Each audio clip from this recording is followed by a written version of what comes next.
long as nothing happens on this final lap, is definitely going to be the 72 of Joshua Durham.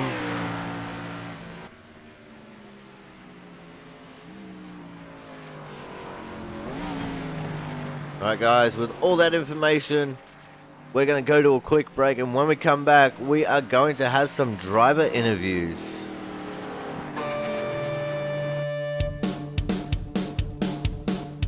I'm here going into turn 1. So he's got the 25 of Brandon Miller behind him, who just went through him a little bit. Sam does have an issue with being low on blinker fluid. Not sure Can you if put them on two that's drums? what caused that or not. Oh, you Oh, did right. Forget it. Sanchez. Very lucky not to hit Sam head on there. Damn. Derek Myers, the teammate of Gerald West. Oh, and the 98 of Jerry Glenn's just gone round. I think that was off the bumper of Logan Lansford. And that is going to give the advantage to Gerald West here on the outside line. But can they hold it? That is the question. Did they make their move too soon? Thomas Harmon sitting there just in behind them. He moves up. Derek blocks. He moves down. Derek blocks again.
Hello everyone and welcome to the Talladega Super Speedway. For the Don't Turn Hernandez 188, I'm your commentator, the Aussie Sim commentator. It's great to have you guys here for this. Unfortunately, we do not have a logo for this race because sponsor of the event did not get one organised in time. But let's not let that detract from the action we are soon to have on track, as that is a big pile up. Everyone just sandwiched themselves into the wall there.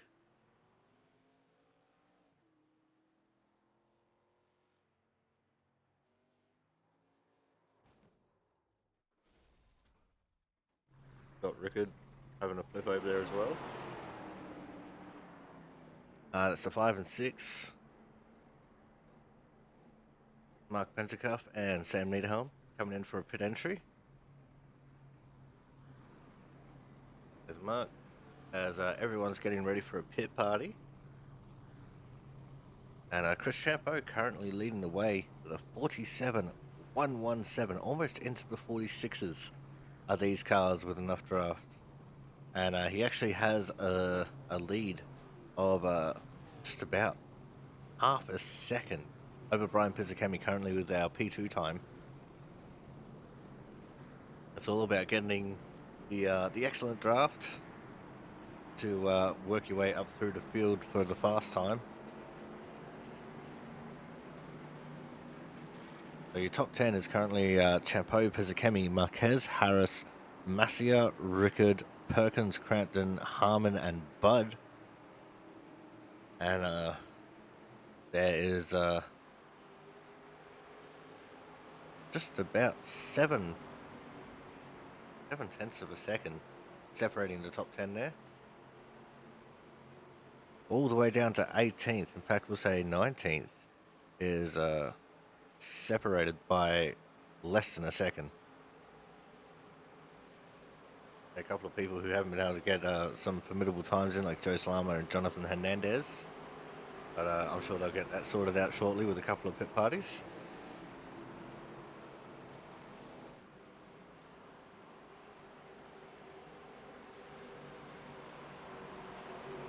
James Watson in the 39, Frank Isaacson the 24. They're getting ready for some racing here. We've got a front row of Joe Salama and Andrew Perkins. Christian Budd's up there as well. The practice times and the practice order will have absolutely no bearing on qualifying. This is definitely not a show of where the pace is at for these cars, because all the times are definitely draft affected, and some people have gotten better draft than others.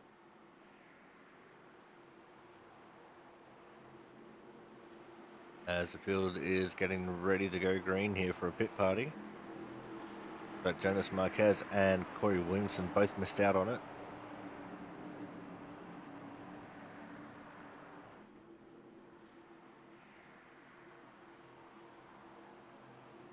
And I don't even know if I'm live. I wasn't.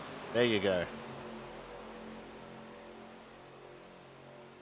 We also had the return of the 4 of Jaron Sanchez, the league founder.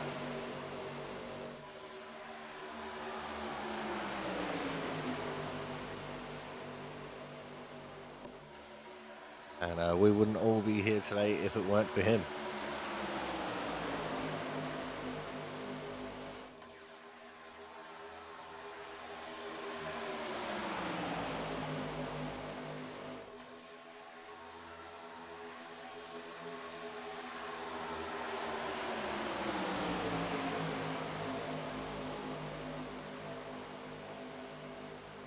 Now this isn't going to be your typical Talladega race. These cars, the bumpers don't line up, so bump drafting is not going to really necessarily be a thing.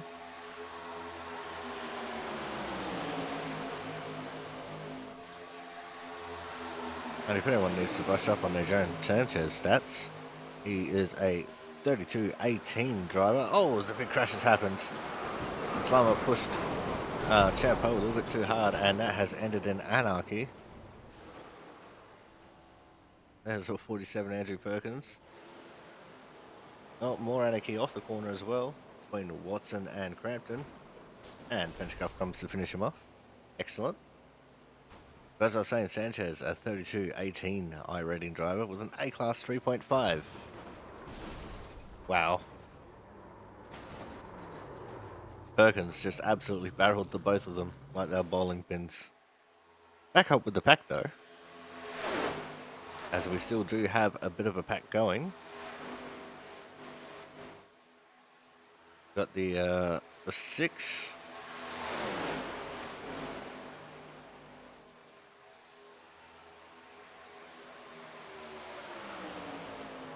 Six and the 50 on the outside line there.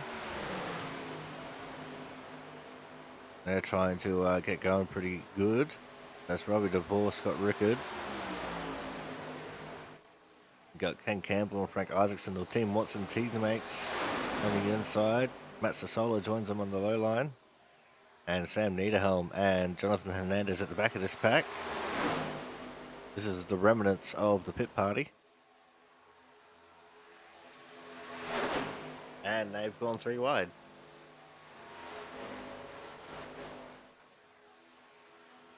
There's seriously 7 cars in this pack and they still managed to go 3 wide. Imagine that.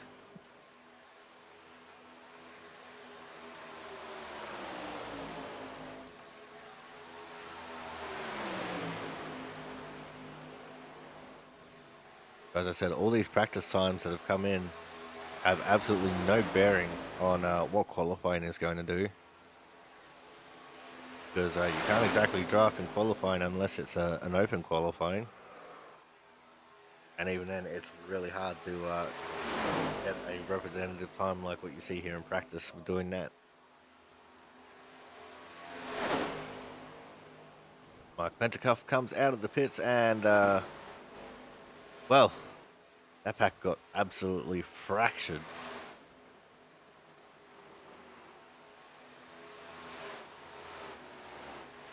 We have 26 cars signed up for this race. Strength of field is at 28.93 amongst all 27 people in the server at the moment. And with just 5 minutes left in practice, it should be interesting to see how this is going to go.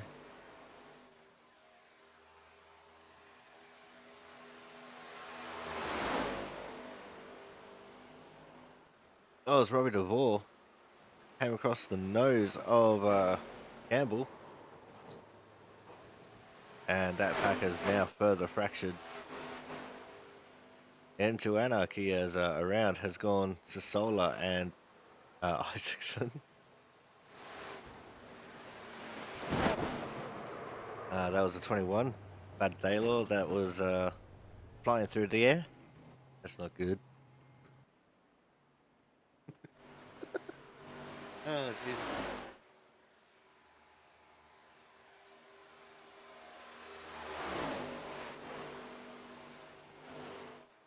All I can think of is if you're going to be dumb, you got to be tough.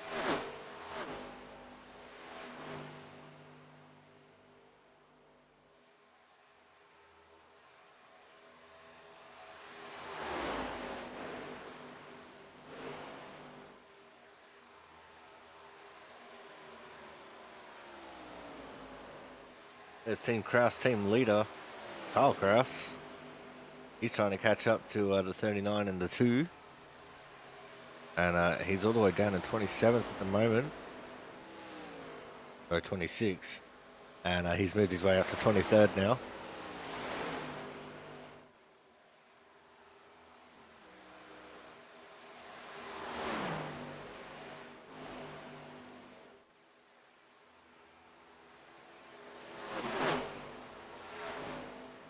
Hey, you can't do that.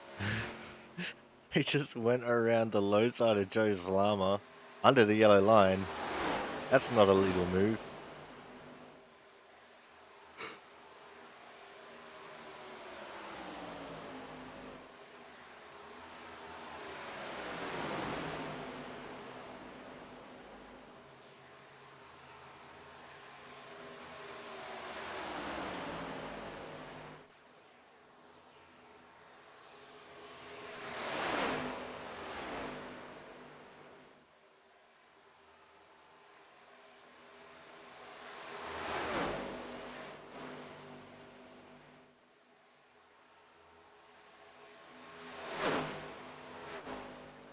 Let's see, in this little group, there's we got Christian Bird in the 17, the 18, Brian Harris.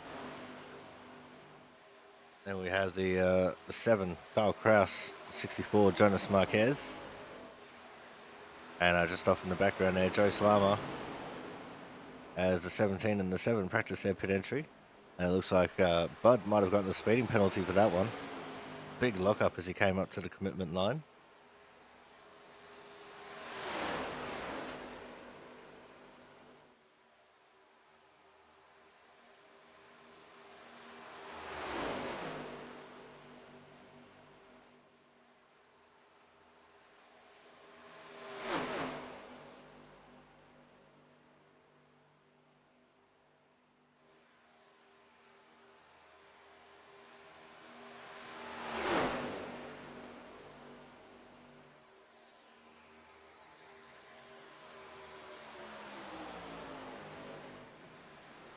Goes some more pit entries here.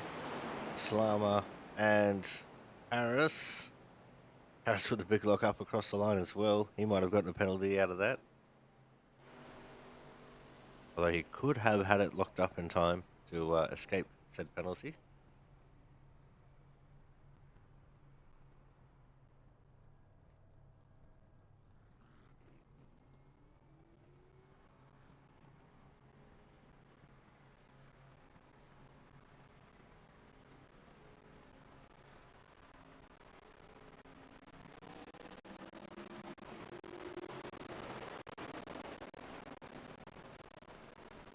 There's Andrew Griesbaum.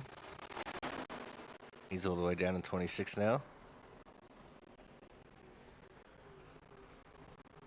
Joe Slama, he's in 23rd. Top 10 is largely unchanged. So Champo, Pizzakemi, Marquez, Harris, Massia, Rickard, Perkins, Crampton, Harmon, Bud. But that's going to be the end of practice. When we come back, we'll have the results of qualifying. So make sure you guys stay tuned.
welcome back to the Don't Turn Hernandez 188 here from the Talladega Super Speedway. And sitting on the pole is the man himself, the 2 of Jonathan Hernandez. Starting on his outside out of P2 will be the 15 of Ken Campbell. P3 will be the 50 of Scott Rickard. P4, the 72 of TJ Crampton. P5 will be the 21 of Thad Faylor. P6, the 17 of Christian Budd. P7 will be the 9 of Joe Slama, with P8, the 38 of Thomas Harmon. P9 will be the 24 of Frank Isaacson, and wrapping up your top 10 will be the 13 of Travis Massier. And then we're going to have Corey Cook, Sam Niederhelm, James Watson, Mark Pentecup, Kyle Kraus, PJ Leary, Chris Champeau, and Andrew Griesbaum, Matt Sasola, and Andrew Perkins, wrapping up your top 20 and your eligible Hard Charger Award winners. And then from 21st onwards, it's Jaron Sanchez, Brian Harris, Robbie Duvall, Jonas Marquez, Brian Pizzakemi, and Corey Williamson, wrapping up the final 6 positions. And it looks like everyone is on the grid. We're going to start rolling here. Get ready for the green flag.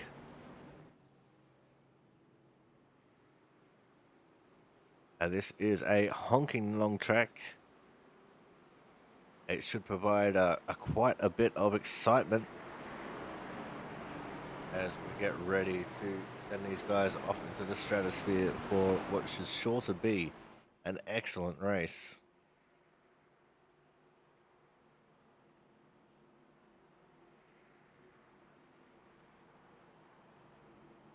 We also had the chance of getting a few driver interviews as well, as this is going to be such a long track. If we get any cautions, then caution laps will definitely be very useful for having a chat to the drivers and seeing what they get up to.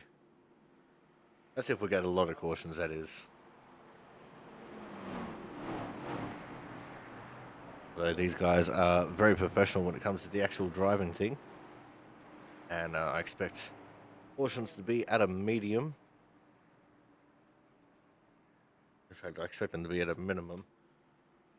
I said medium. I don't know why I said medium. But hey. If it quacks, it must be a duck.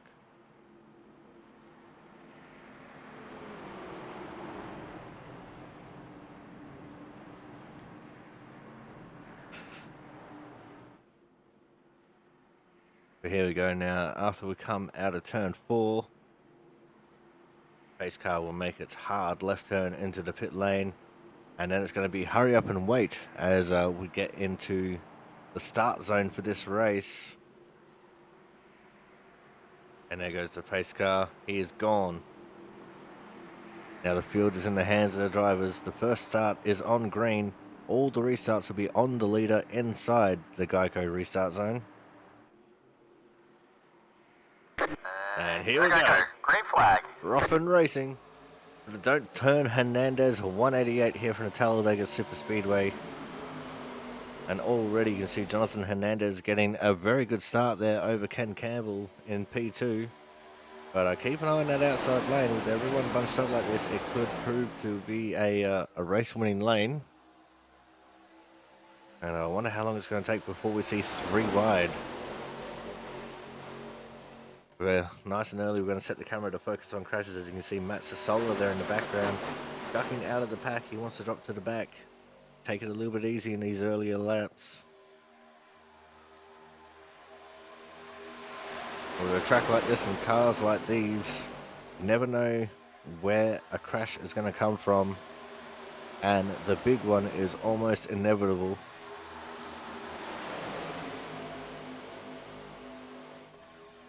We'll come up to finish the first lap. I think Ken Campbell's actually leading the way as they come across the line, and Ken Campbell officially leads the first lap of this race from the outside lane.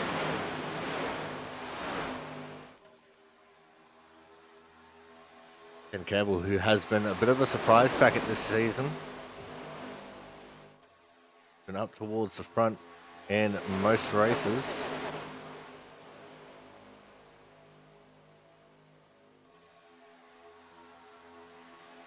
And he is looking the goods. But still, the two packs side by side. No one's really making a third lane yet, although the 92 of Chris Champeau is definitely trying to get a third lane going already.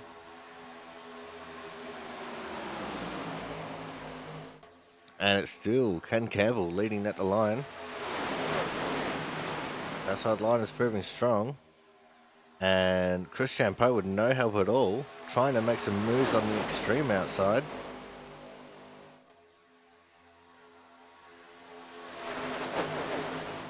Matt Sassola once more takes to the apron. And Champeau has a drafting partner out there in the 81 of Corey Williams, and now they back, oh sorry, the 61, Corey Cook, the Cookie Monster himself. They back down into the lane real quick there for a moment. Probably just to get some extra momentum from the draft behind them. And so far, Ken Campbell has led every single lap. But here comes the ultra outside lane now. I'm going to call it different versions of the outside lane this entire time. You just watch.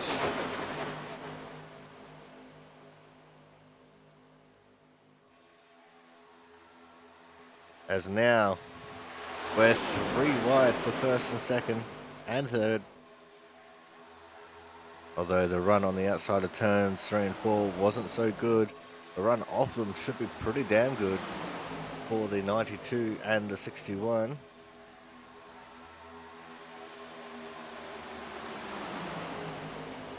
And at the line, Chris Champeau led that lap by not very much at all. And they're just in a 2-car tandem, racing for the lead.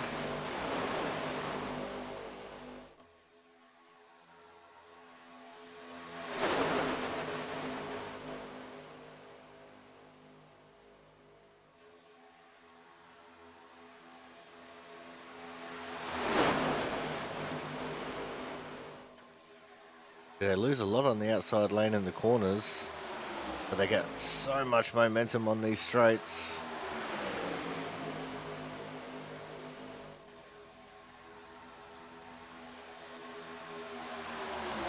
This time it's going to be Jonathan Hernandez leading at the line.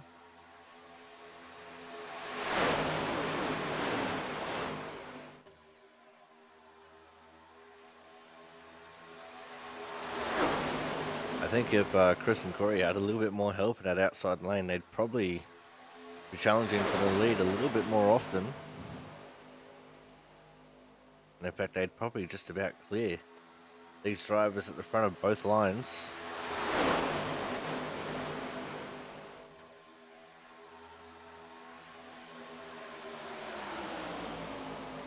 But most people opting to play it safe right now, running the low line or just generally sticking to the back of the pack.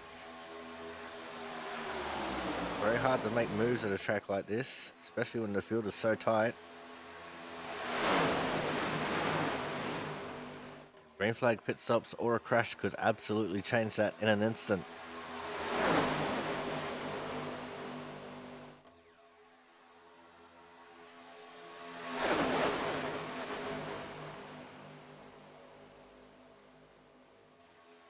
At the moment, everyone keeping it pretty calm.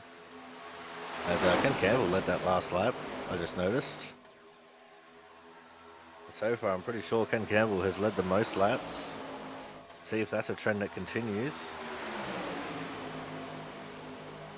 But you also got to remember, the more you lead, the more fuel you burn. Let's get a quick shout out to these guys pushing on the inside line, where Scott Rickard in the 50. In the middle, TJ Cranton in the 72. On the outside, the Cookie Monster himself, Corey Cook, in the 61. They're the ones putting in the work right now, making sure their line is the best.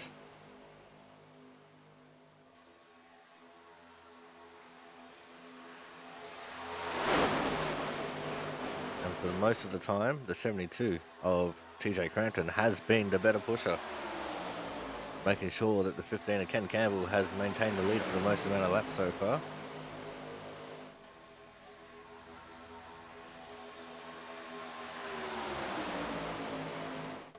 Oh, at that time, Jonathan Hernandez led again.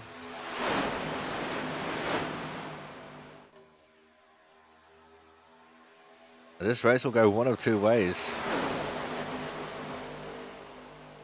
It'll divulge into chaos and then calm down because a lot of cars will be damaged. Or it'll just be 3 wide the whole time until they go for green flag pit stops, and then it'll all string out. Green flag pit stops definitely seem to be the deal breaker when it comes to these kinds of races.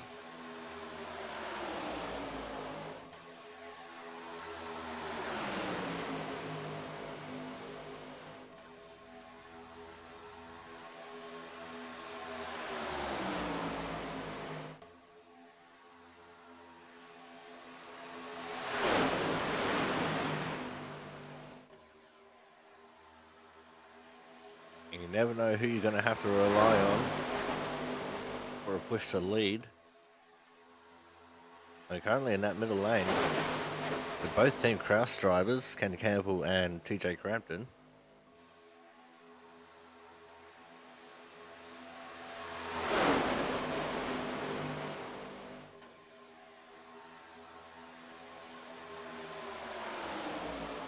Trying to look for Corey Cook to see what team he's on.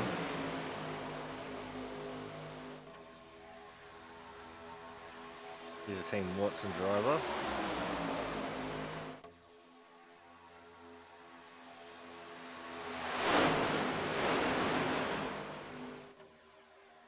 So we've got Hernandez and Watson on the outside line.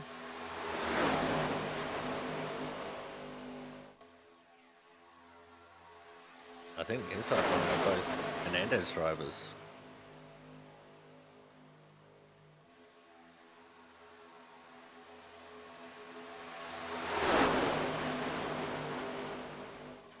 Yeah, so the inside line are 2 teammates, middle lane are 2 teammates, and the outside lane is a mix. Both of those on the outside lane are both wild card drivers, really. And it looks like they're starting to lose a little bit of momentum on that outside line. Tyres don't wear out much, but they do definitely wear around here. And Corey Cook seems to have dropped off a lot from the back of Chris Champeau. Maybe his car was starting to overheat quite severely, so they're starting to drop back a little bit here. And he falls back into line. Found a gap and he went for it. That's left with 92, Chris Champeau on the outside, all on his lonesome. And he's going to start dropping back positions here.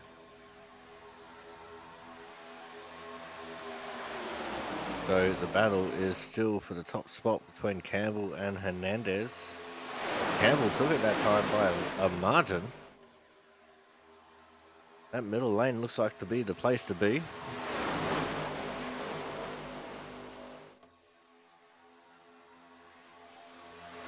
Champeau is also the hard charger at the moment. Started 17th. And he crossed the line in 8th, but we'll see how that goes. Remember, he did lead a couple of laps, so he went up 16 positions at one point. The other hard charger, PJ Leary, at 29, currently 10th. At least the last time they crossed the line, he was in 10th.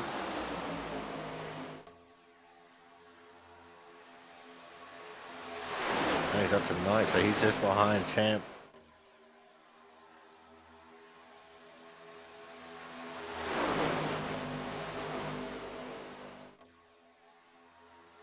Oh, as everyone starts dodging out of line a little bit there, things could start getting interesting here shortly.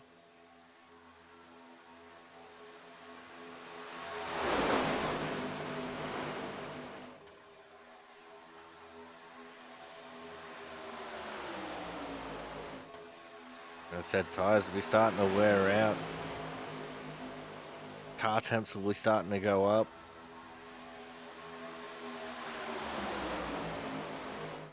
Ken Campbell has gone back to leading most of the laps. Chris Champeau still holding on to that outside line, trying to make something of it though.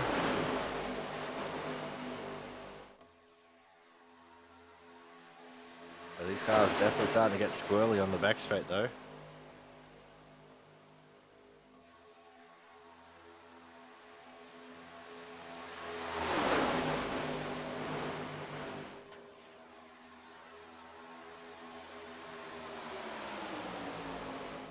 And it looks like Ken Campbell diamonding the corner slightly.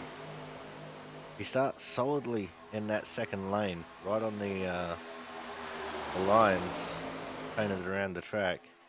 And corner exit comes right down within half a car width of Jonathan Hernandez and that inside line. And it looks like Corey Cook has got a second wind. He's gotten back up onto the back of Chris Champeau, and they're going to make another charge at the lead here.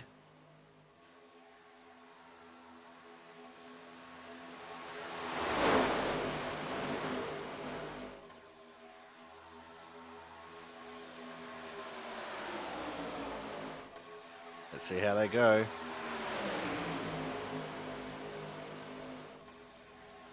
The two cars out there is definitely faster than one. Can you imagine if they had three?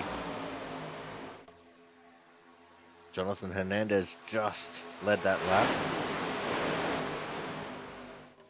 If we were doing manual scoring, I would have given that to Ken Campbell.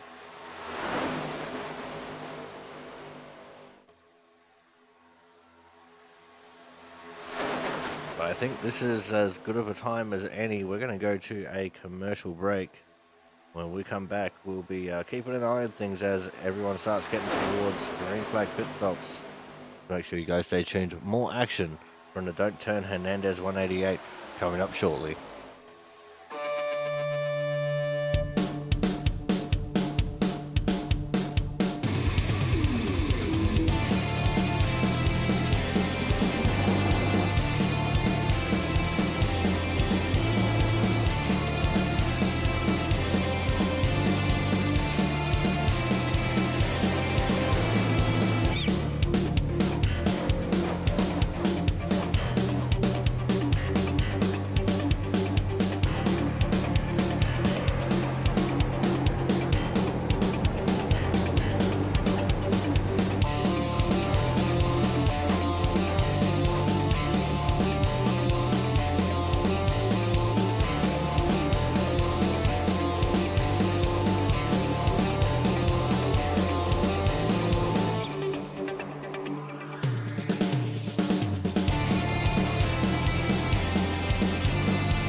Welcome back to the Don't Turn Hernandez 188 here from the Talladega Super Speedway.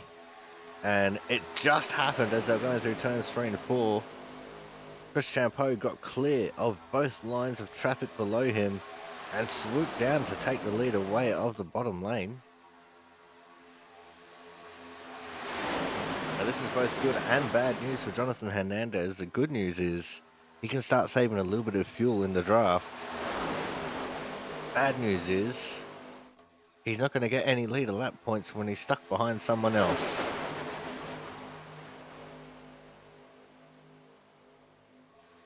We'll have to see how this is going to unfold. The 61 of Corey Cook has fallen back into line in the middle of this outside lane, as it's gone back down to 2 lanes now.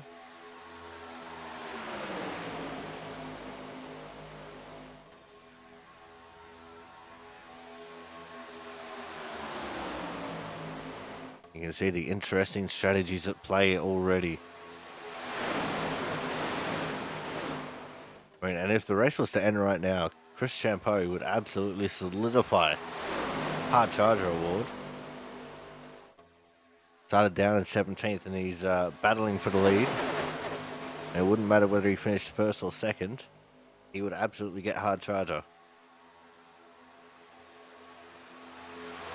As we had 20 cars who qualified with the time.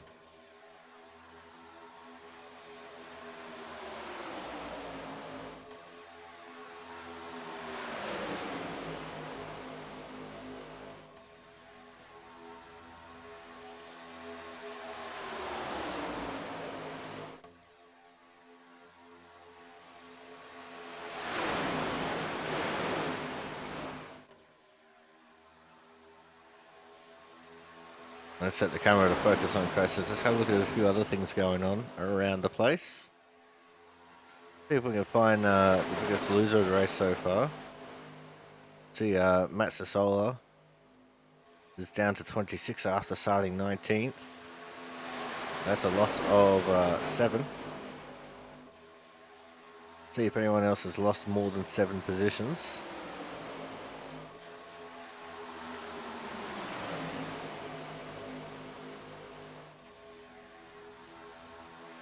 James Watson, man on camera, he started 13th and he's currently still 13th.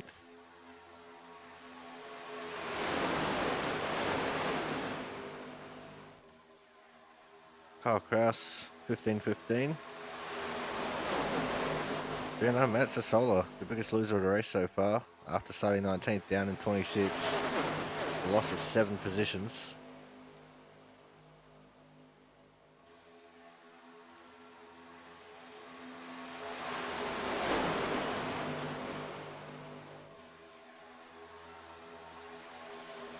But before too long, we will be starting to see green flag pit stops. Could be seeing them happen between the 30 and 40 lap range.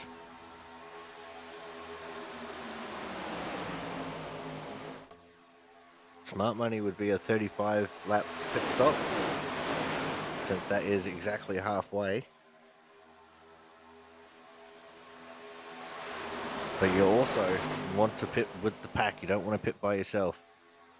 If you pit by yourself, you'll have no one to draft with and you will lose out on some mega time.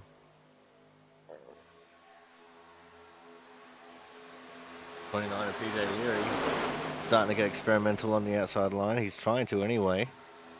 Slips back in behind the 61 of the Cookie Monster.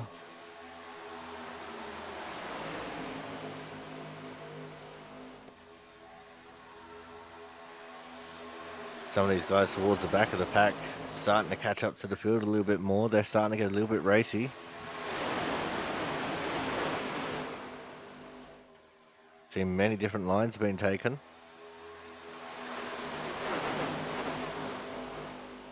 And there's an update on the Forest. Sanchez, the league founder, started 21st. He's currently in 18th, so he's only gone up 3 from where he started. But it's still a gain.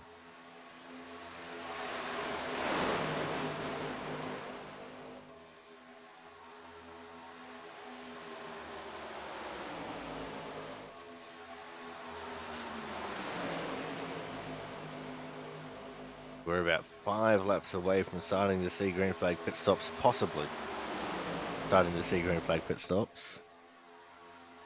You'll probably find most of them will be spread out between 34, 35 and 36.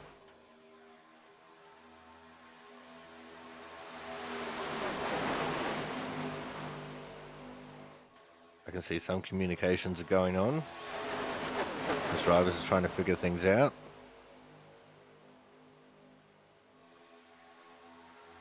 But currently the front of the field is still Team Hernandez versus Team Kraus. Got 3 Hernandez drivers lined up on the front of the bottom.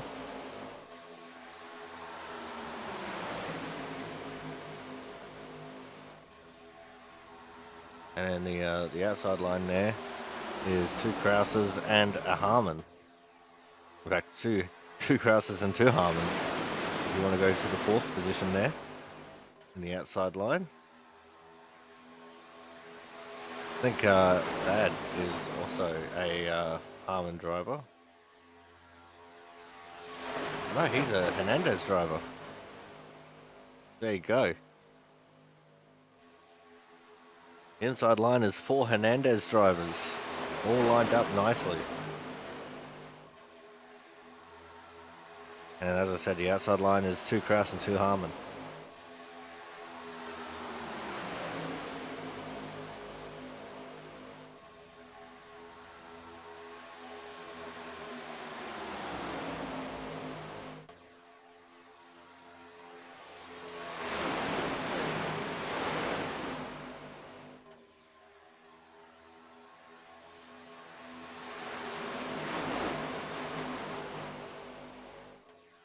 I don't expect we'll be seeing anyone blowing up anytime soon. They'll probably say that for the end of the race. But they're trying to push people to the win.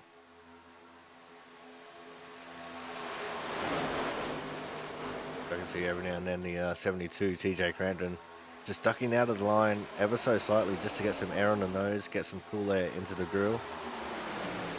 And the same too for Hernandez, just jumping out ever so slightly to get some air into the grill.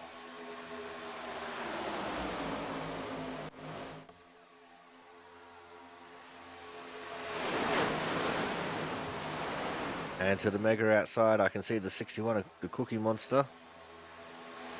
I think he was expecting PJ O'Leary to go with him. PJ decided, nah fam, I'm going to stay right here and take your spot in line.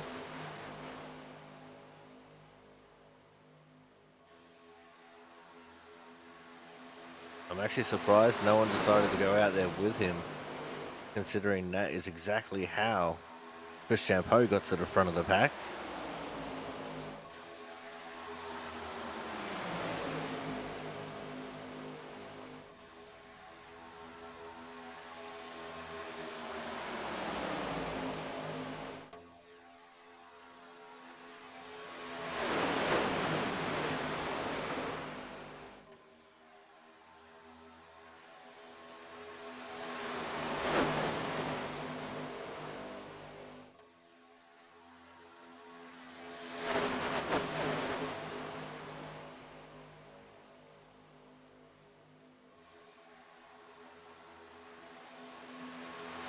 You see the 61 Cookie Monster's fallen back into line. 2 back from where he was originally in the line. He's back behind Sam Niederhelm.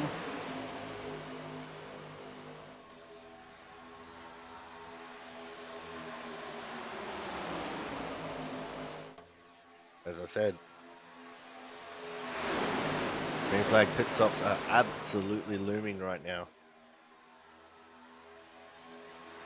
We're halfway through lap 31.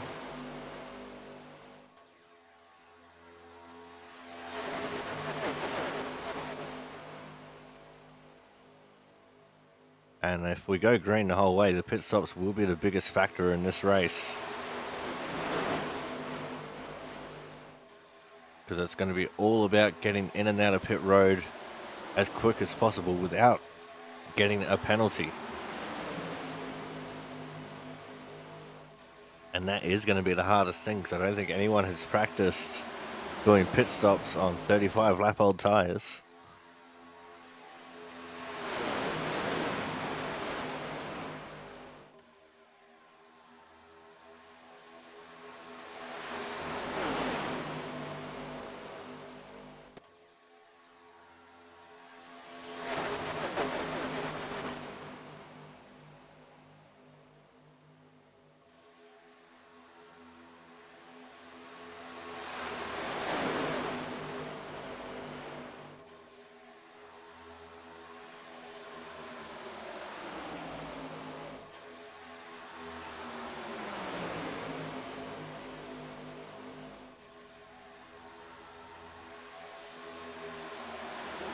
I'm surprised we haven't really seen any pushing either yet.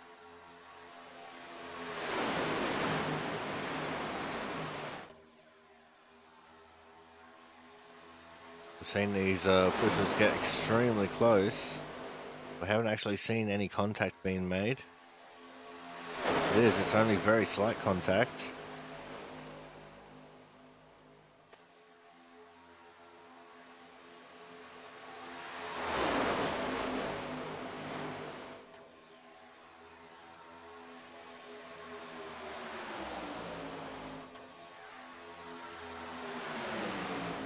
There's just a little bit of breathing room there between the 72 and the 15. And Campbell definitely got the lead on that one. The two cars have seemed to be falling off the pace a bit in the very back of the pack. That'll be the 5 for Mark Pentecoff and the 93 of Matt Sassola. In fact, there's 3 of them. Corey Williamson back there as well. They're 2 seconds off the back of the pack. Ken Campbell has cleared the inside line and he's taken the lead at the inside line. Team Watson trying to stamp their authority on this race. Looks like they want to try and get a 1-2 here.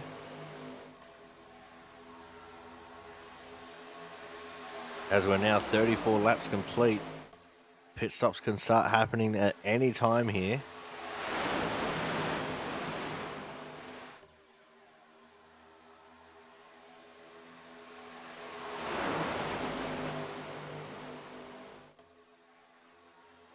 So everyone's starting to get a little bit wild and all over the place.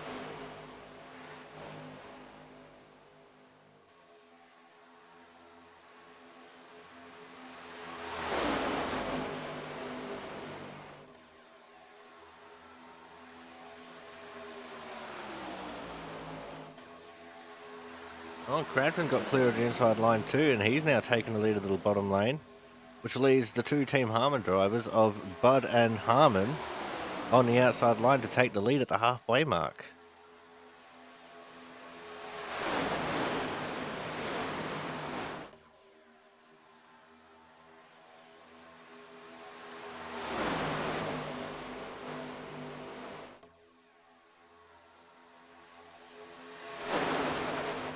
So we're past halfway and still no one has pitted yet, which is pretty interesting goings on around here. As I said, I'm expecting pit stops to happen any lap now. And still no one has yet.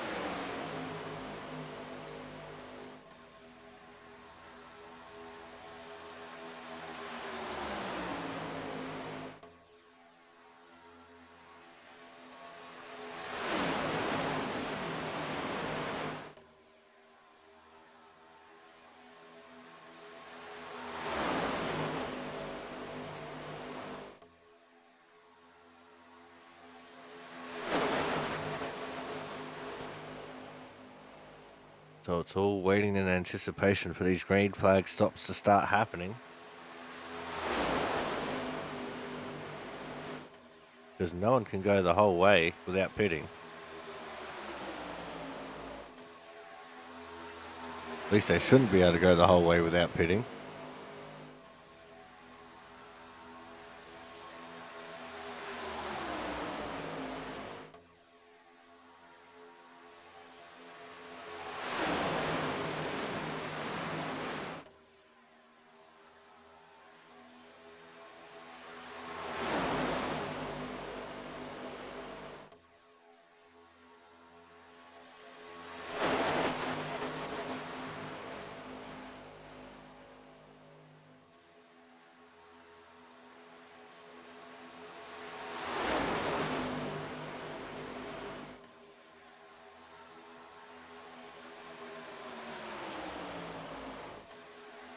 And here we go, we've got some takers for the pits.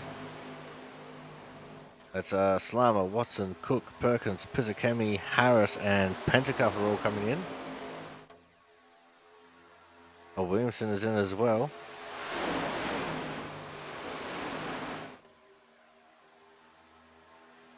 Matt Sassola did not. Robert Devore, Matt Sassola still off the back of the pack a little bit.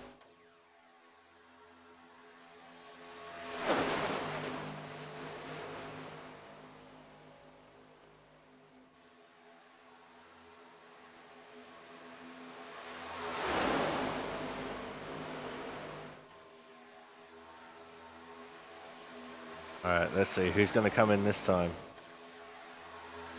No one comes in this time. All these drivers coming out of the pit lane now. Some of them are going to go a lap down. You see the 9 and the 81 are still in the pit. Slammer and Williamson, so they might have gotten speeding penalties.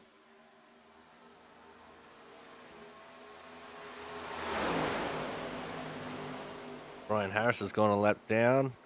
Oh, he's trying to get out of the way. He's absolutely splintered that outside lane. Oh, Thomas Harmon's in the fence. I'm not sure who that was.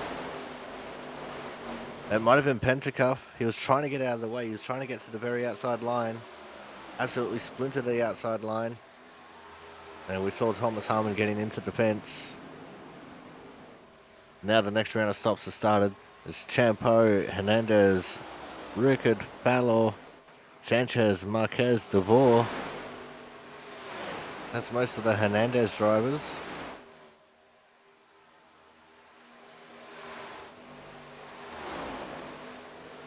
But still Crampton leading the way from Campbell. Christian Budd is in third, Griesbaum in fourth.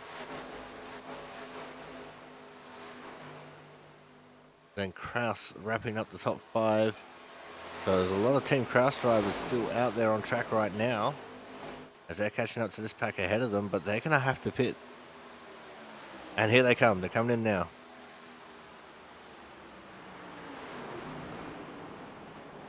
Oh, Crampton. Someone else went sailing off there as well. I think that was Kraus who's in the grass.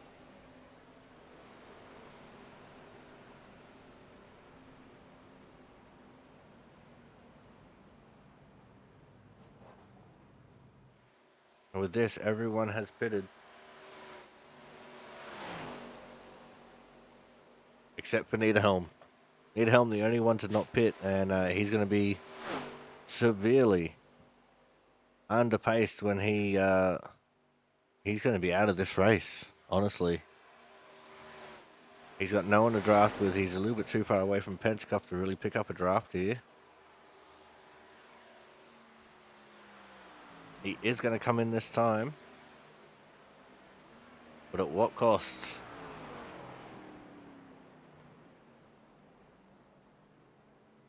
As a 68 at Griesbaum has the temporary lead over Christian Budd. And this is what I was saying about green flag stops, really fracturing the pack.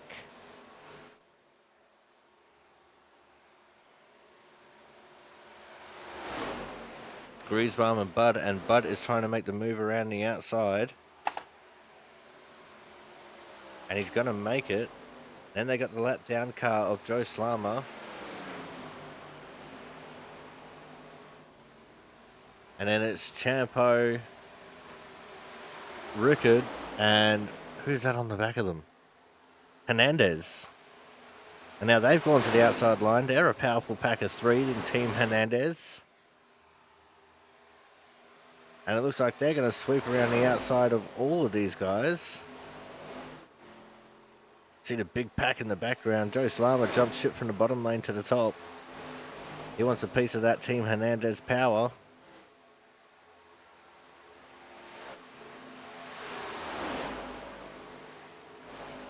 We've got three Hernandez cars, a Harmon, a Watson, and a lap down Slama.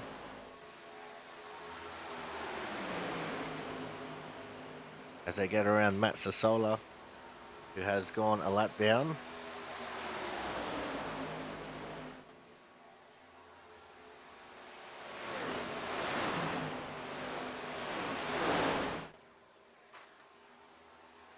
And Travis Massia is the front of the cars behind him, P6, with PJ Leary.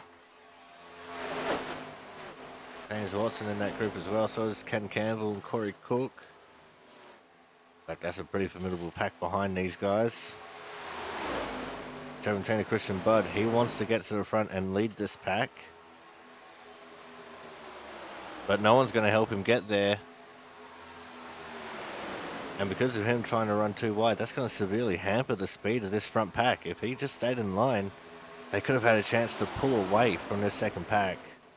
But Christian Budd isn't here to just run in line. He's here to win. That pack behind him is definitely catching up with a rate of knots.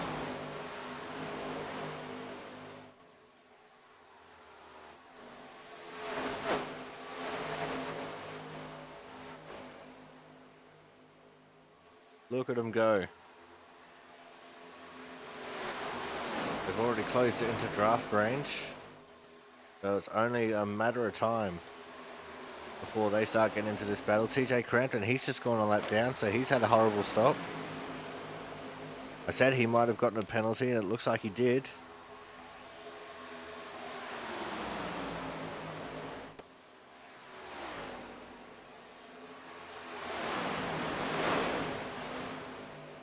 Three Hernandez cars still holding on strong to the lead in that inside lane.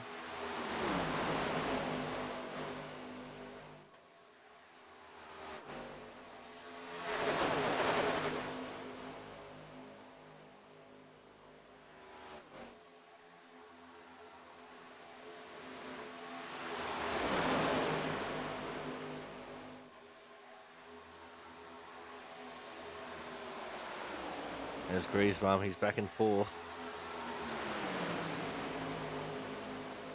17 has backed right up to the front of that outside line now. To PJ Leary, giving him the business, trying to get him up there.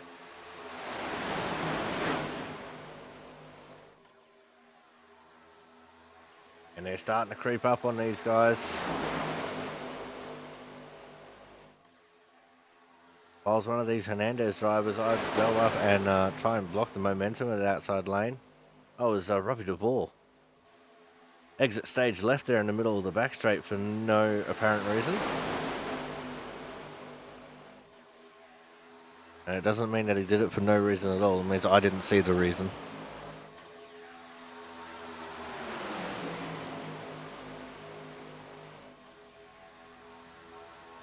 But the deck has definitely been shuffled now as Christian Budd makes his way to the front and leads a lap.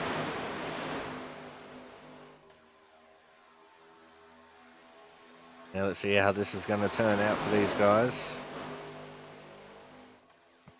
And there's a third lane. And that just wiped out most of the people that were in the middle lane. Being led by Pizzakemi. See Pizzakemi, Cook, that's Andrew Perkins. Watson was there as well, but he had a run in with the wall there on the outside.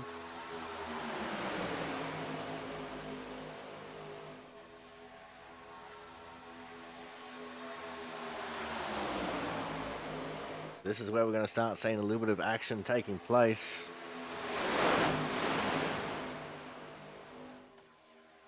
Got three on the outside lane now. Let's see what they can do.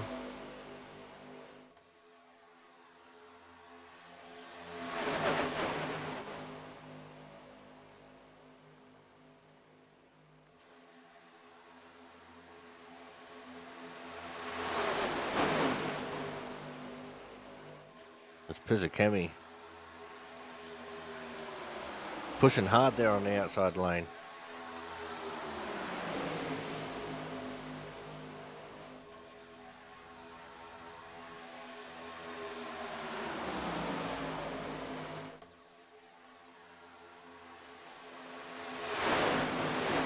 I just had all kinds of stuff going on then. Hit the wrong button.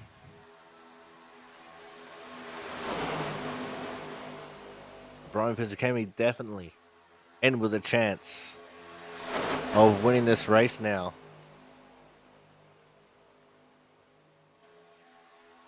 James Watson trying to get onto the back of that pack once more.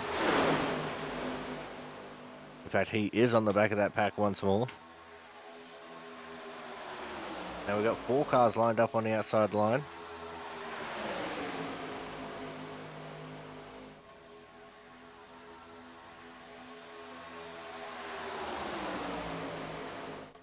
Watson seems to be second guessing himself a little bit up there.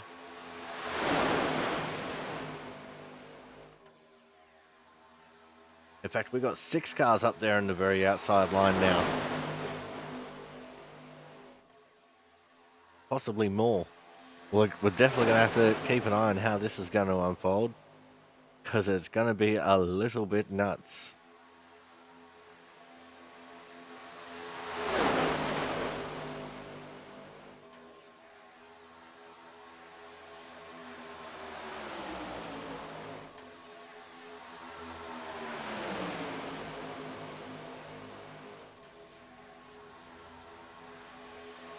See people starting to move around a little bit as these cars get uncomfy in these big drafty situations.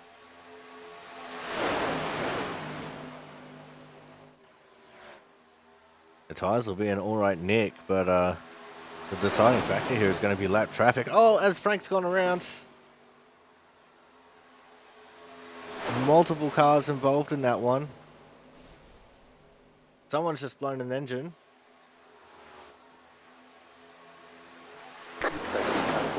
And the safety car is out for the first time in this race. Let's go back and see what happened to the driver of the Autism Awareness 24 car.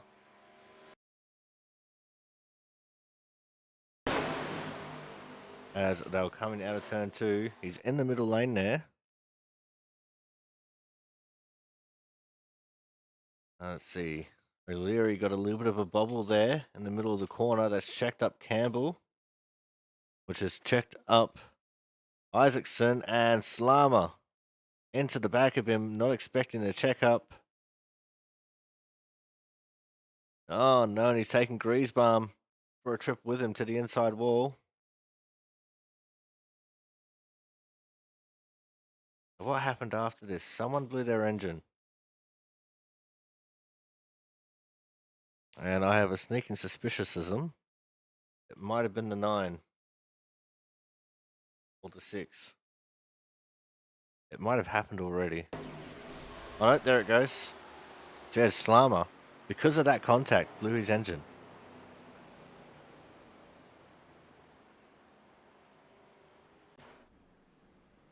So that is as good of a time as any for us to go to a commercial break. When we come back, we'll be going to the checkered flag, so make sure you guys stay tuned. More action from the Don't Turn Hernandez 188 coming up here shortly.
Welcome back to the Don't Turn Hernandez 188 here from the Talladega Super Speedway. And Brian Pizzakemi has decided not to pit. In fact, the top 8, so half of the remaining field decided not to pit. Chris Champeau was the first one to pit, and he's the first one out. He's going to be starting P9 on the restart here. And TJ Crampton was the lucky dog wave around.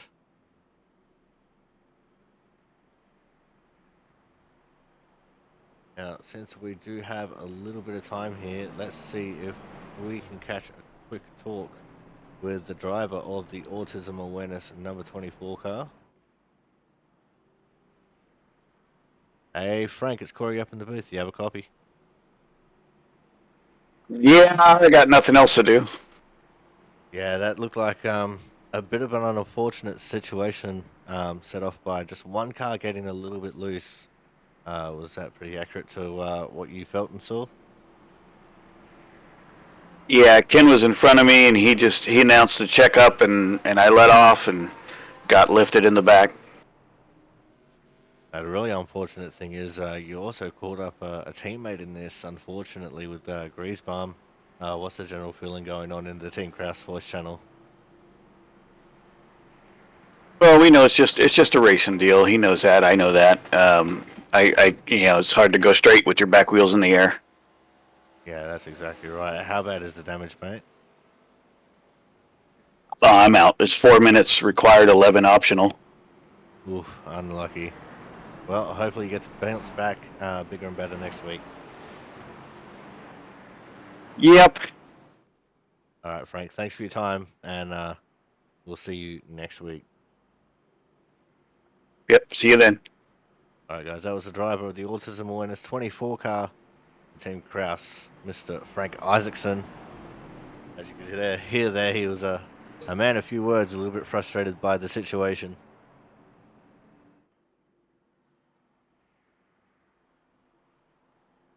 Here we go now. Brian Pizzakemi leading the way, and he has chosen the inside line for the restart. Got Christian Budd on the outside, Corey Cook out of 3, PJ O'Leary out of 4.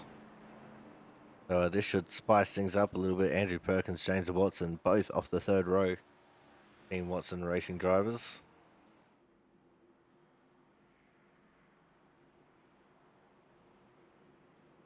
And Sam Niederhelm up there as well in 8th. He was the last car to not pit.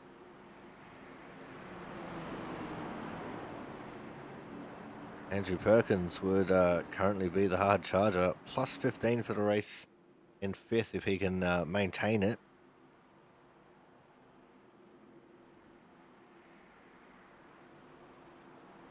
We've got Jonas Marquez, Corey Williamson, Matt Sassola, and Thomas Harmon all 1 lap down. Kyle Kraus 2 laps down. Frank Isaacson, Joe Slammer out, and Brian Harris currently 6 laps down. But he'll move up from 26th to at least 24th. As the pace car is in, we're waiting for the restart zone. It's on the leader's discretion inside of the restart zone. And we're off. Flag. Nice little restart there for Brian Pizzakemi. The inside line got a really good jump there. And the 17 of Christian Budd seemed to really struggle on that restart getting going. In fact, the entire outside line seems to have just dissipated behind them. As everyone's getting reformed up here and going again. But the laps are winding down. There's not many to go. In fact, there's going to be 14 to go when they get to the start-finish line this time. We've already got a third lane of traffic. Look at the outside line there. Scott Rickard and Chris Champeau. And with them, can't quite tell who that is.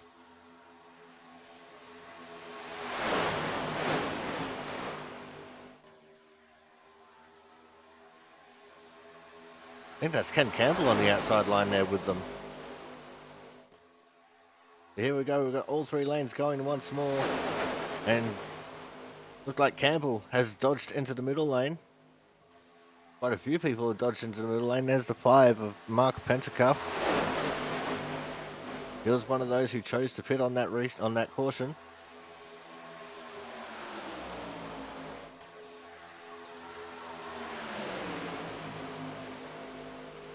And Christian Budd moved high so PJ could get a little bit of air on his nose and into his grill.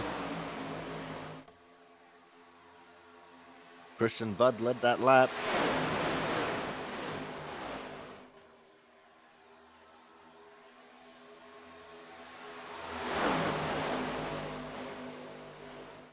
That caution definitely shook things up a bit. Everyone is a little bit of all over the place.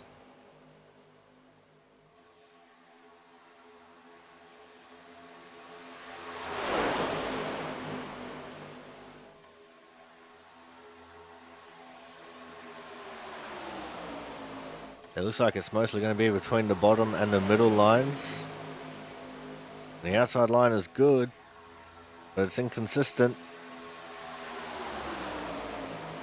As the Cookie Monster gives a big push to Pizzakemi. It wasn't enough to make him lead that lap. It was enough to give him plenty of momentum into the corner.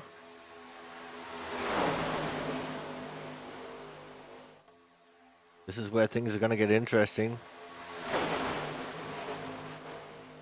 With none of these cars lining up to the ones in front.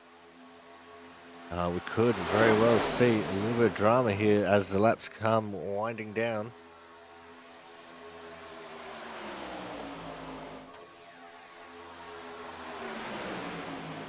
Another big push from Corey Cook along the pit straight through the tri-oval. That one was just about a dead heat as they crossed the line.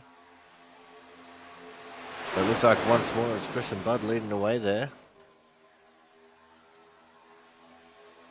But it wasn't by much. It was definitely less than a tenth of a second. Might have been in the thousandths of a second.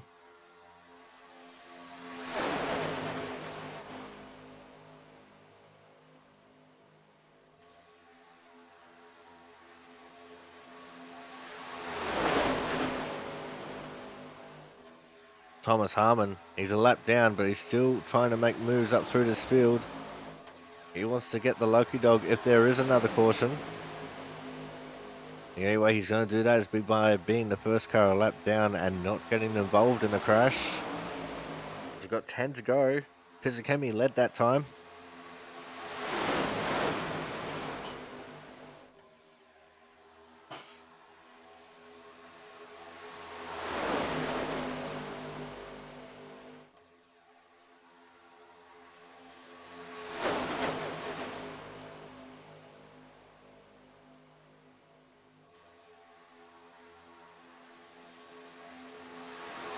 Looks like we've got two more going up to that high line. The 6 of Robbie DeVore. I think that might be the 4 of Jaron Sanchez as well. 9 laps left in this race. This is where we're going to start seeing desperate drivers doing desperate things. Christian Budd led that lap.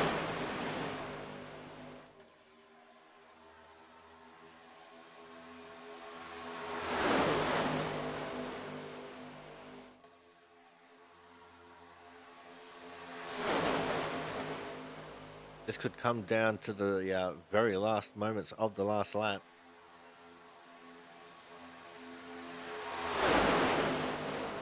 Makes me wonder if we're going to see 4 wide. The track is definitely wide enough to handle it.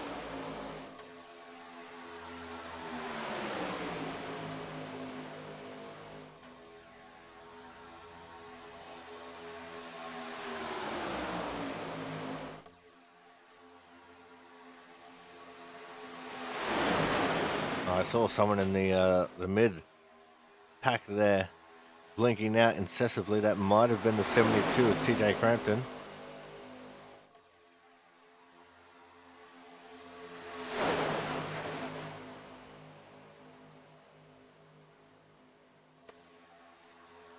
And the 92, Chris Champeau, he got clear of the middle lane. He was almost going to sweep all the way through to the bottom. Oh, and around. Big pile up. This is the big one. Multiple cars involved. See Christian Budd's in it. The 72, the 7, the 2, 21, the 47. Multiple cars involved in that incident. Let's back this up and have another look at it. It was a 17 that initially went around.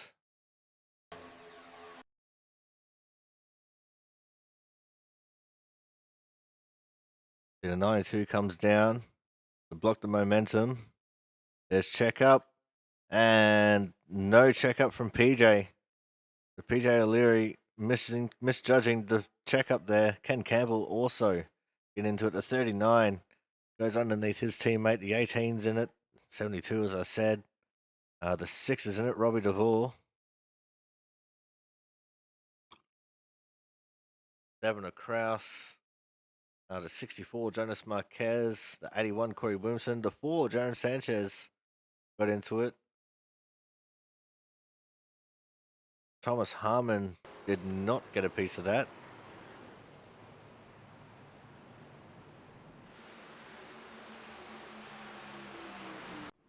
And that has now left us with a very, very decimated field. And the 78 of Brian Pizzacchemi leading the way.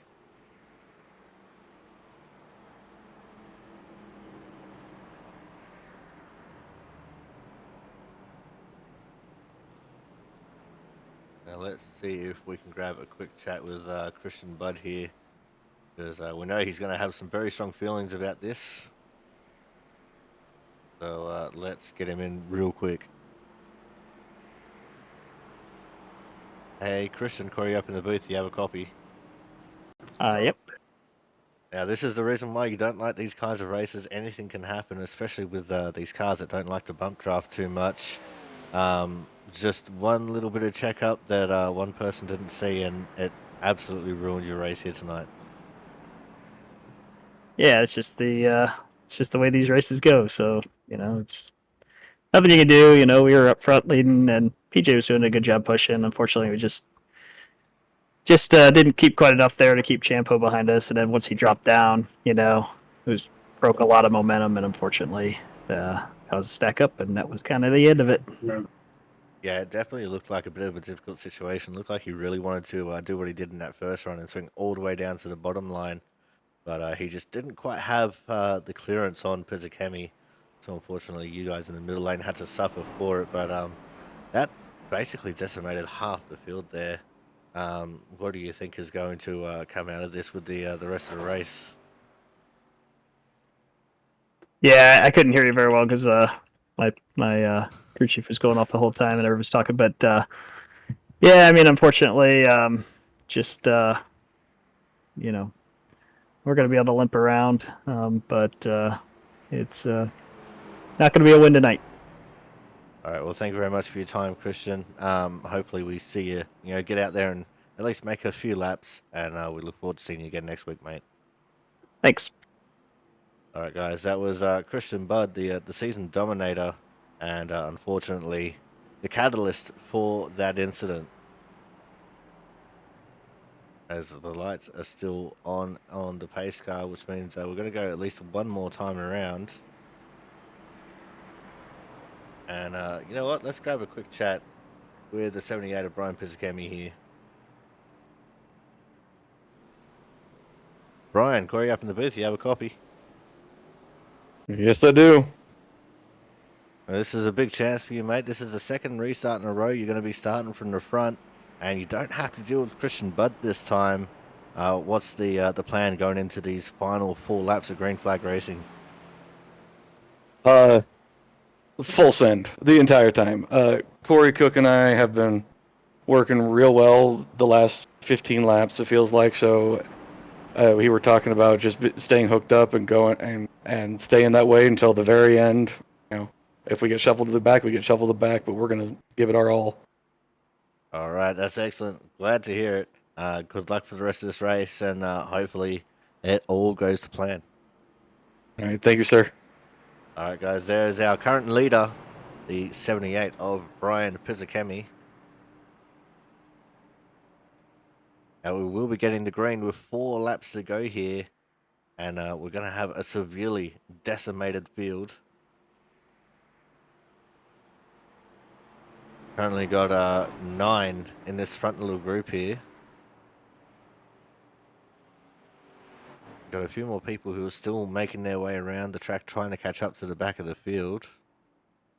So all in all, 17 cars on the lead lap.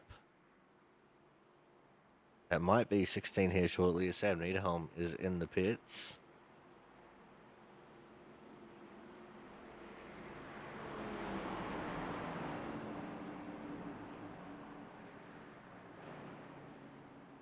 Oh, he's just come out of the pits, so he will still remain on the lead lap, at least temporarily. And in fact, he might actually make it all the way to the end here. But he's going to have no draft, absolutely whatsoever.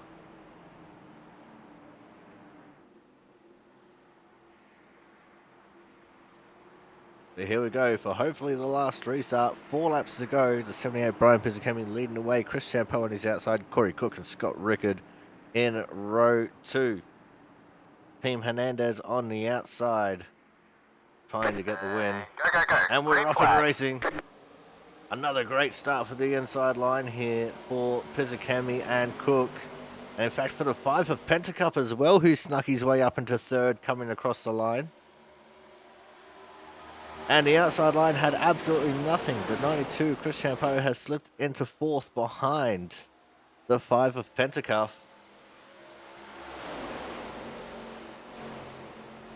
I don't know what damage some of these cars have. Some of them have a lot, some of them have absolutely none. One thing's for sure, the 78 and 61 are going to be a very hard pair of cars to try and beat here tonight. Scott Rickard is catching back up to the 92 Chris Champeau. He's going to go back to the outside by the looks of things when they get there. He wants to win this race so desperately badly. But here we go now as we come to the line. It's going to be 3 to go. We've got 3 cars on the outside, 4 on the inside. That Failor is the linchpin, the anchor of the inside line here. And you heard Pizzikemi, this is going to be full send from here to the end for both him and Cook. And now it's just going to be how these guys handle this race from here on out. And it looks like the 9-2 Chris Champeau trying to go from the extreme outside to just the regular outside. And we'll see how that works out for him. The 50 of Scott Rickard is one hell of a pusher, but so too is the 61 of the Cookie Monster, Corey Cook. Champeau leads it at the line with 2 to go. Rickard looked like he got a little bit off kilter as far as being centered to the back of Champeau's car.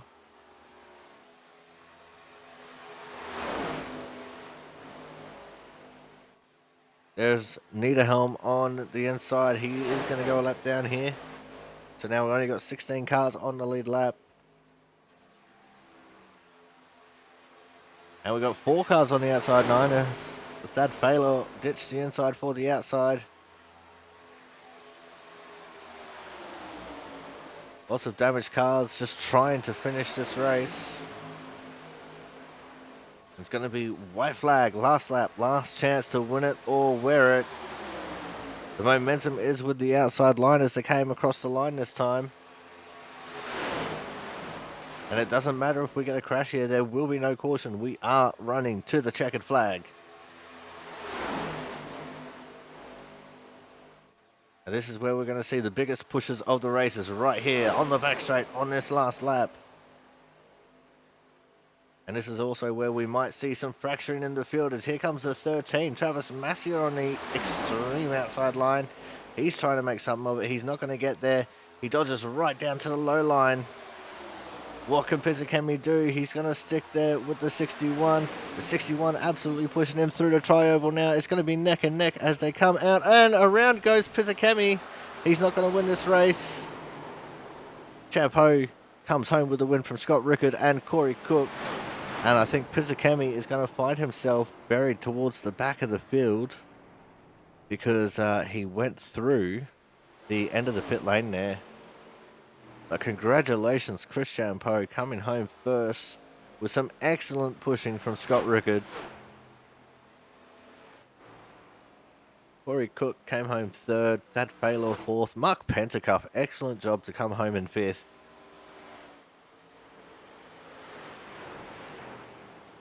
And Chris Champeau is also the hard charger for the race, going up 16 positions from where he started.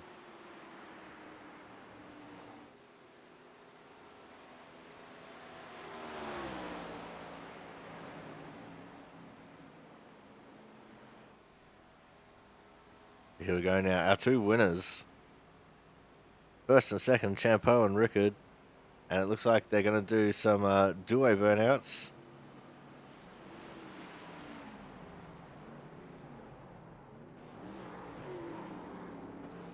Straight into the fence for Champ.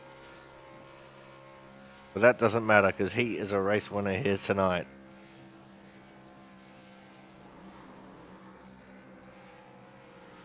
There's Rickard on the inside, doing a burnout as well. But with that, we are going to go to another ad break here. When we come back, we'll have driver interviews, so make sure you guys stay tuned.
All right, guys, it is time for driver interviews right now.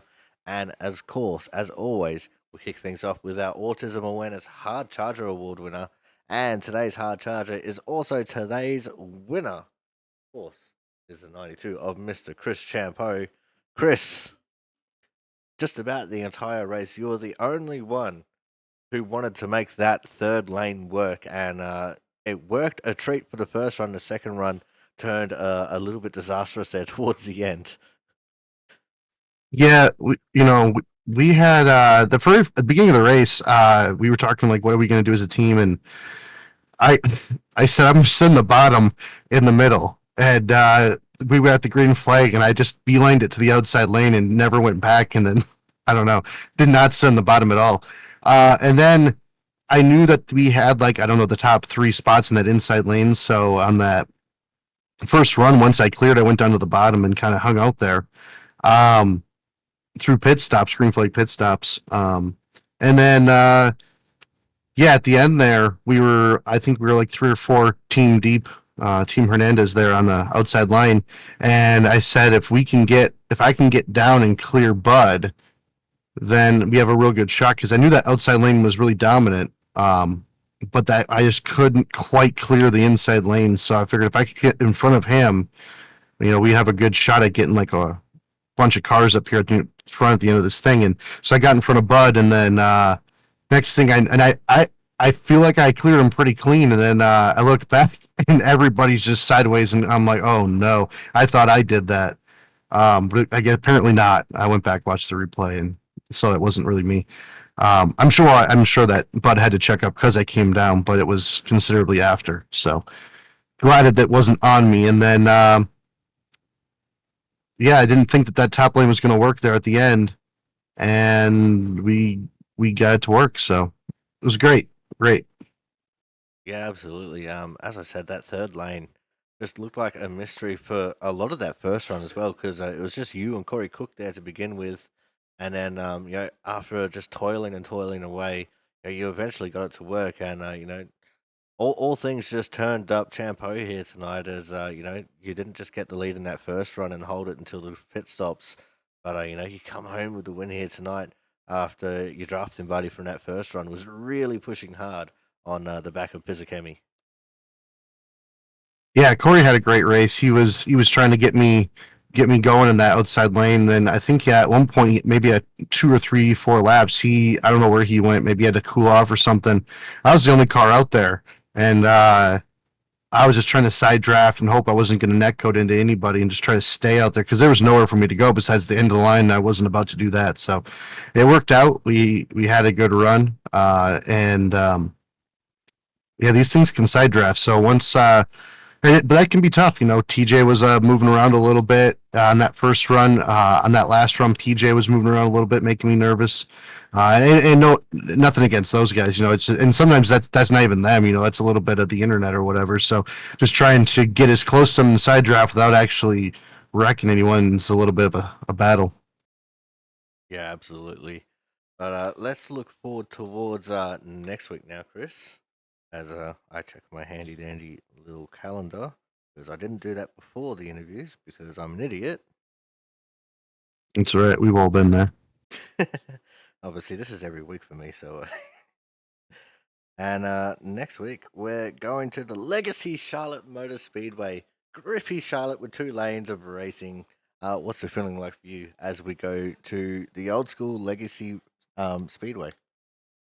Well, congrats, Christian Butt, on another win. And then I don't know. I don't really know. I'm not. I have a love-hate relationship with Charlotte. I just kind of hope that us as a team and Team Hernandez can show up, and maybe we can go get the most points or something, and try to close that gap with Team Harmon. Oh, absolutely. Team Hernandez definitely showed up tonight and put in some good hard yards, and hopefully some more of that next week. But before we let you go here tonight, Chris, anyone you want to give a quick shout out to?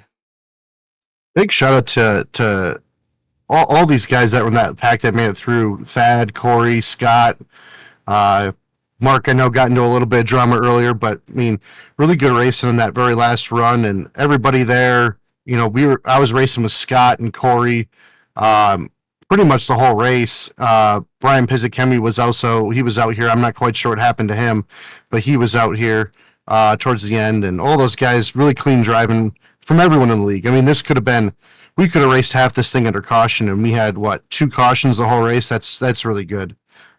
So kudos to everyone in the league for coming out here and making it clean at a race that could have been a complete disaster. Absolutely. All right. Thank you very much for coming out, Chris. Congratulations on coming home as Talladega champion and also coming home with the Autism Awareness Hard Charger Award. Yeah, buddy.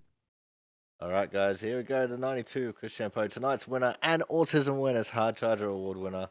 And he's absolutely rapt about that one. Coming up next, we are going to have our second place getter. And tonight's second place goes to the 50 of Mr. Scott Rickard. Scott, you're an absolute pushing beast there in those final few laps. What was it like? Just the whole race out there with everyone driving so nicely for the first 3/4 of the race. Yeah, I was on the bottom for the first 50 laps of that race, so not really got anywhere to go. But decided to pit for tires and the first caution I think it was that we had. He ended up just working out to be able to get back up there with tires and have a chance at the end there and push Chris to the win. Well, speaking of tires, what was the tire wear like, especially when you guys all came to pit there for the green flag stop? Because I imagine, Talladega, it's a big super speedway. You're not generally getting too much tire wear out there. My right front was at 83, I think, when I pit, but that was after sliding it on the pit entry where it was locked up to sliding.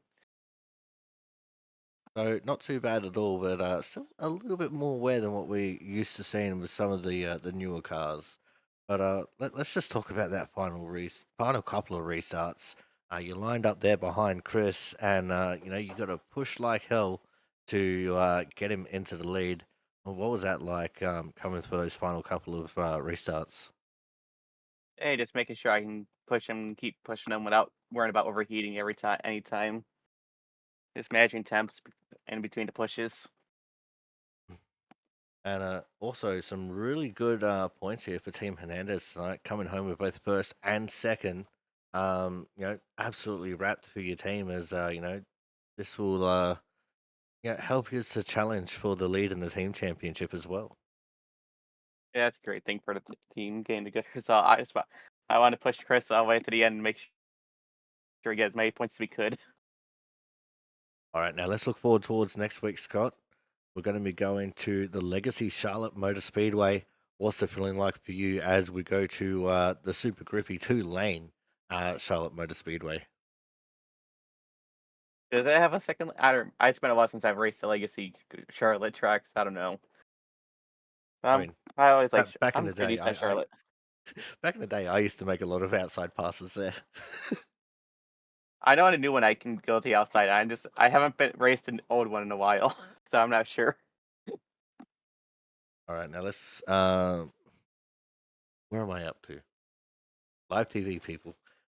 Before we let you go here tonight, Scott, anyone you want to give a quick shout out to? Everybody on the team and my dog. All right, excellent. Thank you very much for coming out, Scott. Keeping it nice, short, and sweet. And we look forward to seeing what we can do next week at Legacy Charlotte. Yep, we'll see you.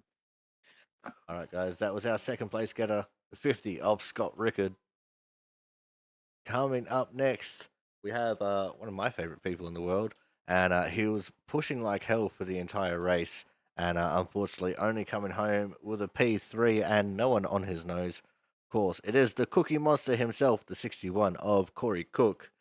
Corey, you were one of the first to go into the outside lane there with Chris, and you guys made it work for so long, and then coming home to the line there, just gave Brian a little bit too much of a push through the tri-oval, mate.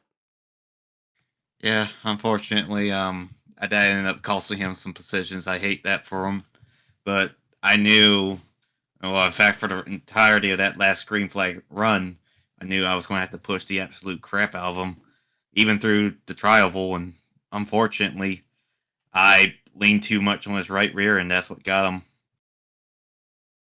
All right, let's go back to the first run here, because as I said, you were on the outside of 3 wide for pretty much the entirety of that first run, just absolutely pushing the crap out of Chris Champeau there, trying to get that third lane to work. Uh, were you guys surprised with how well that was working out for you, with you sometimes getting Chris into the lead, especially with that momentum coming off of turn 4? I was surprised how well it was working out with just 2 cars. I thought we would need a whole lot more to make that work. But I guess just because I stayed tight on his bumper, we were able to make it work, as well as side drafting in the middle lane. All right, now you also survived that big hairy crash there at the very end, by virtue of the push that you were giving to Chris Champeau. What was it like just seeing that unfold in your mirrors, especially with the large scale of how many cars were involved in that? Oh, so this is what it feels like to be on that end. That's what I was thinking. But I was kind. I'll admit it was nice, kind of knowing that some of the faster guys were out of the race. Um, regardless, anybody can be fast here, but it was nice knowing like some of the more competitive, the more experienced guys were out. Um, knowing that your chances of winning or at least finishing good just shot up a lot. All right, now let's look forward towards next week, Corey. We're going to be going to the Legacy um, Charlotte Motor Speedway. Had to think about it for a second then. I've just been talking about it for the last 2 drivers. I forgot about it. But what's the feeling like for you as we go to old, grippy Charlotte? I haven't raced there in a long time. I definitely have not raced with these cars there, so it'll be interesting to see. But like any track with this car, I'm sure it'll be a tons of fun. All right, now before we let you go here tonight, Cook, anyone you want to give a quick shout out to? You for broadcasting it and putting this league together so we can race these awesome race cars. Team Watson and a little team I race with called CCH Motorsports. All right, thank you very much for coming out, Corey. We look forward to seeing what you can do next week at Charlotte. Looking forward to it. All right, guys, that was the 61, the Cookie Monster himself, our P3 driver, Mr. Corey Cook. And that is going to end things for us here tonight. Thank you all very much for coming out. And only 2 cautions in a 70-lap race around Talladega is never a bad thing in anyone's books. And you can only see that here in the Output Racing League. But until next week when we go to Charlotte, I've been your commentator, the Aussie Sim commentator. We'll see you guys in Charlotte.